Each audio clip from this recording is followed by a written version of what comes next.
Chief, good. How you doing, sir? Good. How are we going? Chief Nelson, I believe it was today, we've got Chief Henry. You know, I'm gonna do it from someplace. Yeah, I think it is. So yours. Are they gonna become part of our CAPS team? They I are. already see that they are in the communities. Yeah, they have, for the last couple of years, they have had a patrol program called the West Side Ridge Community Watch. This is their current, and now they're gonna have hiring. And we partner with the Auburndale Police. Do you have a chance to speak with them? Yes, sir. Yes. You know, the chief here, and I've worked here for a long time. He came to work for me straight out of Florida State University College. We are really upset that he didn't go to the University of Florida, but can't have everything. He retired after 25, 26 years, and is just one of my favorite people in the whole world. But we partner with the police departments because that's the way you're successful. And as a result, we have our Citizens Assisted Patrol, and it's in 58, I guess maybe this is the 59th community now. We have 3,000 volunteers, and that's how we make a positive difference in the community. In fact, the communities where we have our Citizens Assisted Patrol, our crime rate is almost negligible, almost nothing at all.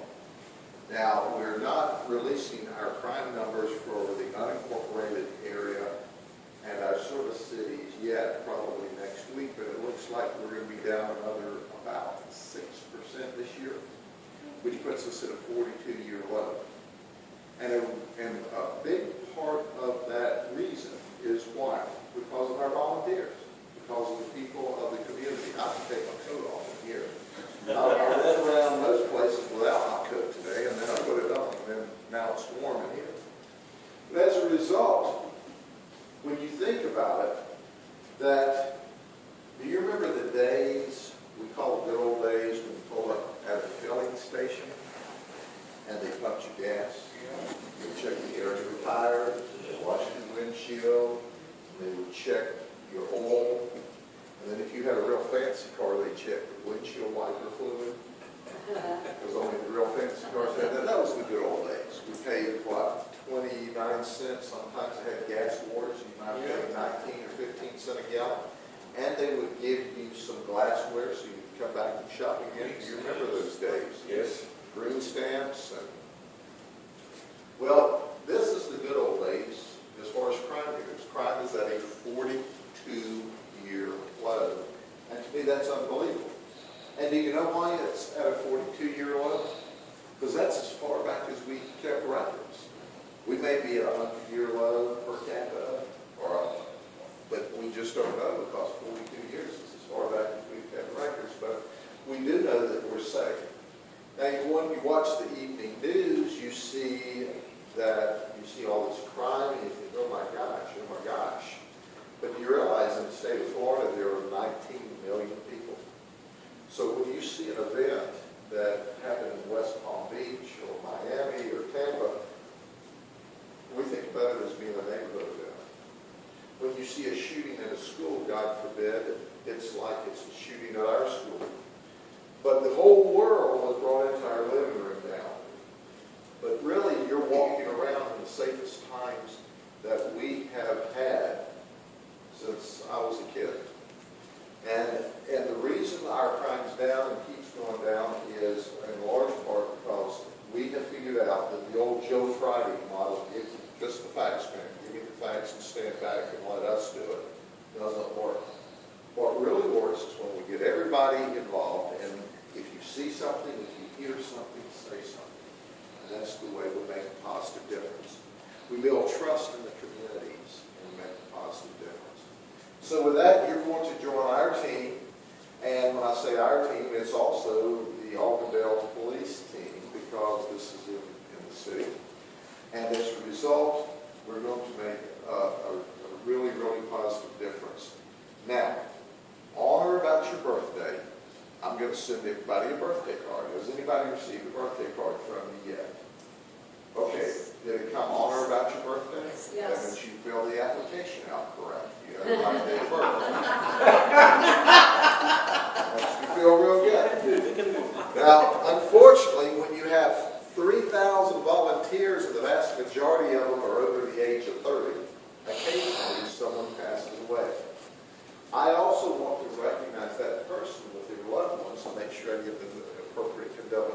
the sheriff's office. That's where it comes into play that we depend on you to tell us. So if you tell Tina and Robert, I'd rather you tell Tina, I'm sure it'll be done that way. Tina makes Robert look good every day. I don't know why he's asking for more help. He only has 3,000 people he's accountable for, 3,300. And Robert Henke's not at 70 or so. I don't understand. You know, I agree, Robert, but if Robert were to walk across that swimming pool today, I wouldn't be surprised. It's unbelievably good.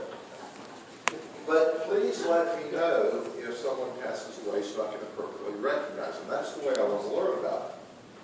But I don't want to learn about it one way that I did learn it. Now, how many of you have ever been to the Lake Parade, the Christmas parade? Have any of you ever been to that? Okay, well, pretty neat parade. It's the county's biggest parade. Got lots of floats, a lot of neat stuff. Well, I've got this float that I ride on the parades, and I've got this microphone, and I say, Merry Christmas, Happy Holidays. And as you go through the parade, there's thousands and thousands of people. But occasionally, a parade has to stop. Now, in the big cities like New York City, the Thanksgiving Day, Macy's Parade, you know what they do? There's musical pieces. And they say, oh, that's neat. You know why they have those stops? So the parades can backfill, so it's a solid unit. Well, unfortunately, if you're in Lakeland, you just stop the parade along the way, so you don't have any activity. So we kept to one of those stops where they stop the parade so it can backfill. And where we stopped the parade, our float was by this parking garage. So there was thousands of people on the ground and every level, and it was very festive. And this lady comes out of the crowd and she's screaming, Sheriff! Sheriff! And of course, I walked over to the edge of the float and I said, yes, ma'am.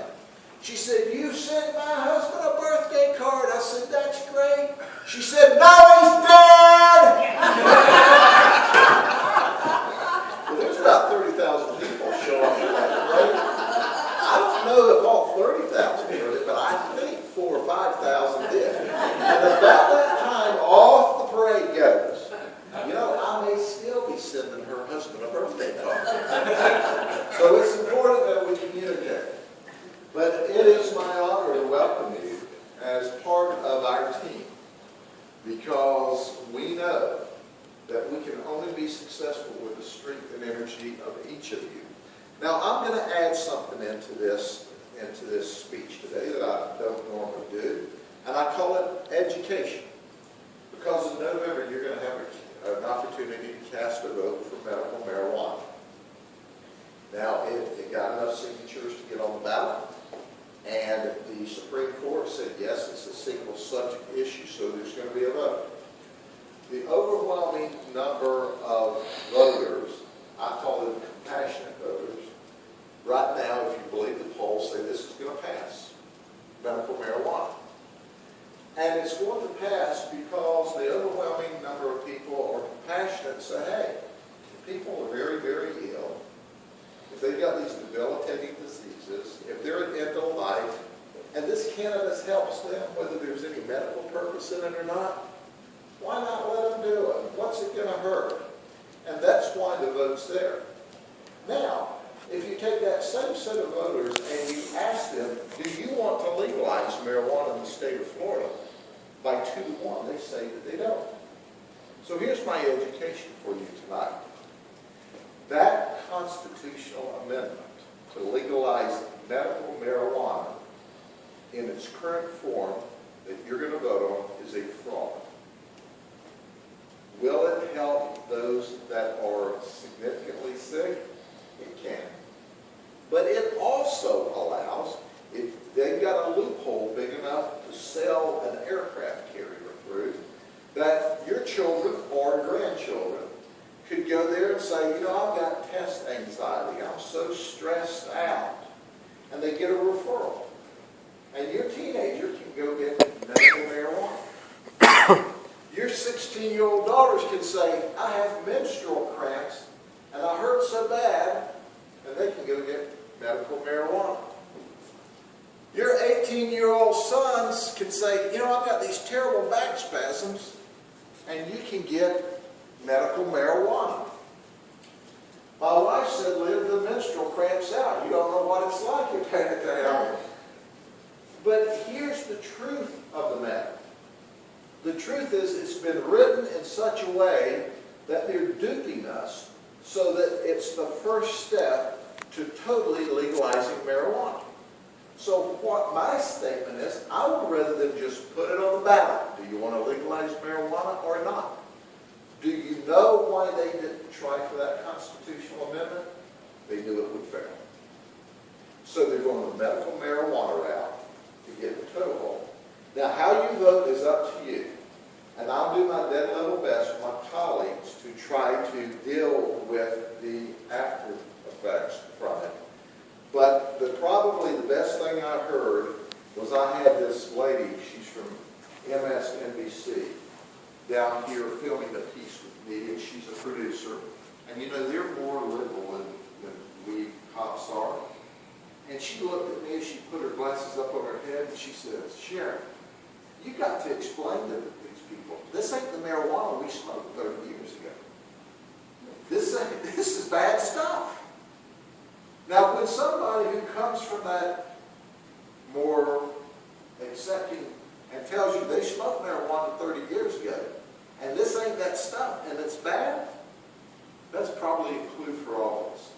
So I only offer that up, so as you're talking with your friends, I can tell you from the bottom of my heart, if that medical marijuana bill was really intended for those in the life, those severe cancer patients that are on chemo, that can't eat, and I'll accept without medical evidence for the sake of this argument that if it helps them, I'm okay with it.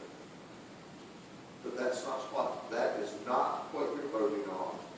That's not, that this is a wolf in sheep's clothing. And that's my only editorial comment. So how do you vote? I'm concerned. I've seen the, I have seen the effects of marijuana on families. And the irony of it is, I'm looking the other day at an article in the paper talking about how terrible smoking is, and the new numbers and stats on smoking and how we've got to cut down smoking. And then I'm looking at the article next to it that talks about the attributes of medical marijuana. It's smoke, and it's like, have we lost our way? Is it good or is it not? So anyway, I'm in a state of confusion myself, but I'm here to enforce the law, and I'm here to educate. And what I've done on this medical marijuana is based on how it's written, and based on my 41 years of experience of seeing how it has wrecked homes. I'm just giving you the information and how to test your growth. I'll deal with it best I know how when it happens. So with that, the most important thing, oh, and by the way, I've got to tell you, a couple other anecdotes. And I just left the Major County Sheriff's meeting, and the sheriff in Washington stood up because we had a round table on this, and he said, "Do you know, in the state of Washington, where they legalized this medical marijuana, and now have legalized small amounts of marijuana, you see where they went, that the medical marijuana is 30% higher in cost than the black market marijuana." So it didn't get cheaper. See, the whole thing was, oh, it's going to be cheap, it's going to run the criminals out of business, and they're going to pay taxes on it. So it didn't. Went up 27%. I had another sheriff tell me that they sent an undercover person into one of the medical marijuana shops. And he went in there and said, "Ma'am, I would like to purchase some medical marijuana." She said, "Do you have your referral?" He said, "Well, no, ma'am, I don't have it." She said, "Well, you'll need a referral. I just can't sell you marijuana." She said, "But there's a business right next door where you can get it." So he walks out of the medical marijuana shop into the shop where there's an ARNP, master's degree nursing. Okay? And she looks at him and she says, "My goodness, I think you're in pain." He said, "How did you know? I really am. It's my back." She said, "Yes, and you need something to help that pain, don't you?" And he said, "I do." And she said, "Here's your referral, and if you go right next door, there's this medical marijuana shop." That's where we're going with this. So the undercover takes him, goes back into the medical marijuana shop, and he gets his medical marijuana. The irony is, this guy's not violating the law. She may have problems because she didn't do a medical exam. And she just automatically said, oh, I see you have back pain. To which the Orange County, California sheriff said, I can show you videos of the kid, the teenager on the skateboard, skateboarding up to the medical marijuana shop to get his medical marijuana for whatever illness or back pain he had, and skating off on his skateboard. I got a little more wrapped up in that than I intended to.